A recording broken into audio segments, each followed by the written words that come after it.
दोस्तों, आज जो कहानी मैं आप लोगों को सुनाने जा रही हूँ वो बहुत ही मज़ेदार होने वाली है।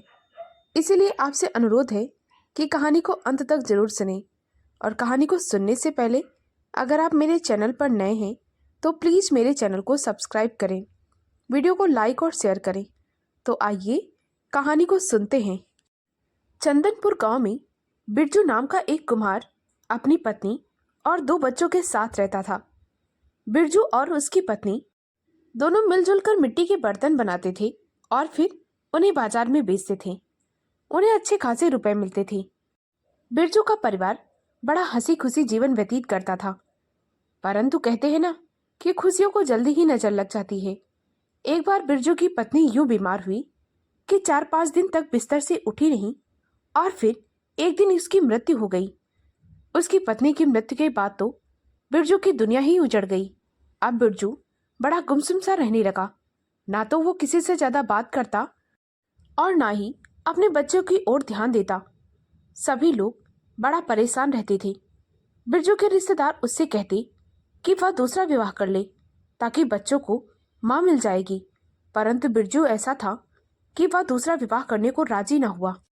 बिरजू के परिवार वाले उसे यही समझाते कि ना तो अब तुम्हें समय से खाना मिलता है और ना ही धुले कपड़े, घर का सारा काम यूं ही पड़ा रहता है। अब ना ही तुम्हारा कोई हाथ बटाने वाला है कि तुम बर्तन बना सको। आखिर इन बच्चों को कैसे पालोगे? परंतु बिरजू को कुछ समझ ही नहीं आता था। एक दिन बिरजू की मौसी उसके घर आई।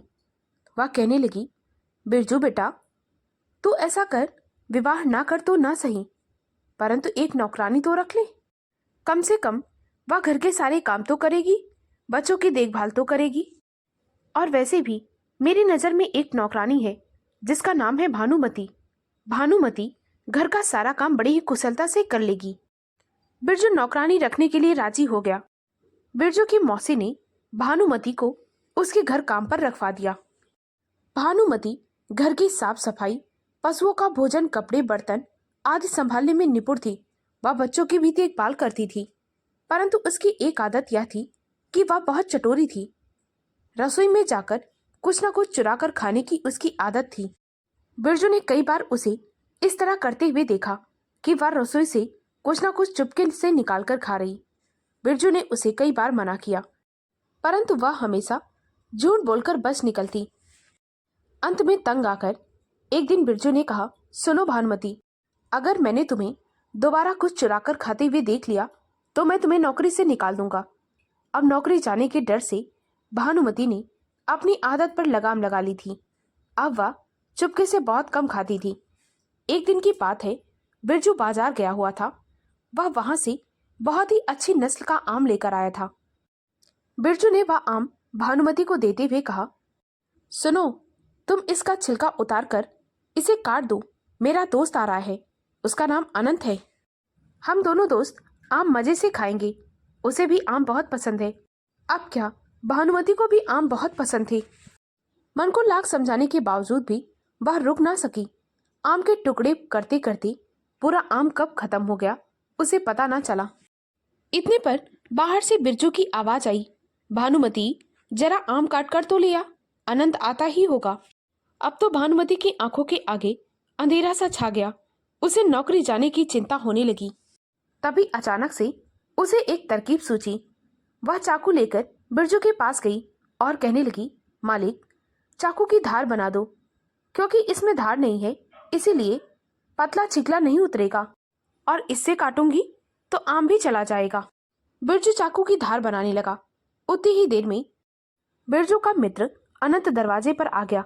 भानुमति जल्दी से अनंत के पास गई और कहने लगी, आज से तुम्हारी खैर नहीं। ना जाने मालिक आज क्यों कह रहे थे कि अनंत को आने दो, आज तो मैं उसकी नाक काट कर ही रहूंगा।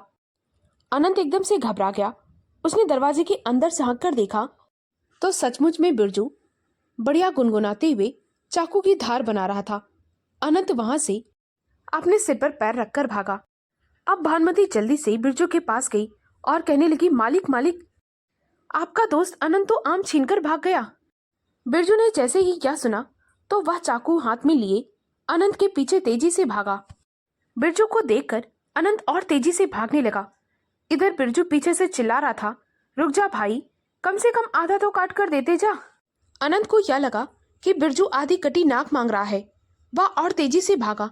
उसने पीछे मुड़कर नहीं देखा और ऐसे भागा कि फिर कभी लौटकर ना आया। अंत में थक हार कर बिरजू घर वापस आया और भानुमति से कहने लगा, ना जाने अनंत ने आज ऐसा क्यों किया। इस पर हाथ चमकाते हुए भानुमति बोली, अरे मालिक, दुनिया बड़ी मतलबी है। अपना हक तो अपना, दूसरे के हक पर भी लोग कब्जा जमाना चाहते हैं। अब मालिक छोड़ो इसे, जो होना था वो हो गया।